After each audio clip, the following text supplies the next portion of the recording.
Today I'm going to share a personal story from my life. আজকে সকালবেলায় ঘুম থেকে ওরা সঙ্গে সঙ্গে একটা মেসেজ দেখে এবং দেখে আমার খুবই খারাপ লাগলো। এক শিক্ষার্থী অ্যাডমিশন টেস্টে হয়তো তার চান্স হয়নি কোথাও, তো সে বলতেছিল আর কি আমাকে যে হঠাৎ মেসেজটা খুবই আশ্চর্যজনক ছিল যে ভাইয়া আমি পাবলিক বিষয়ে চান্স পাই। তো পাবলিকের মেয়ে চান্স পাইলে কি আমার লাইফটা কেরিয়ারটা কি শেষ হয়ে গেছে? স্যার আমার পরিবার থেকে সেটা বলতেছে তোমার কেরিয়ার শেষ সেই।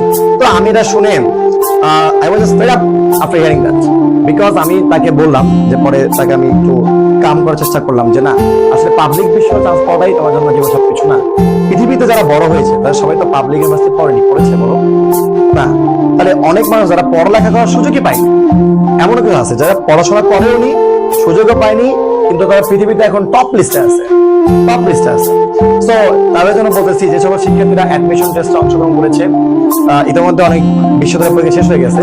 যারা চান্স পেয়েছো তার জন্য কংগ্রেচুলেশনস, যারা পাওনি তাদেরকে কংগ্রেচুলেশনস। কারণ হচ্ছে কি, যদি একটা দরজা বন্ধ হয়ে যায়, you have another door, and the final word is Allah has best plan for all of us, so don't be upset.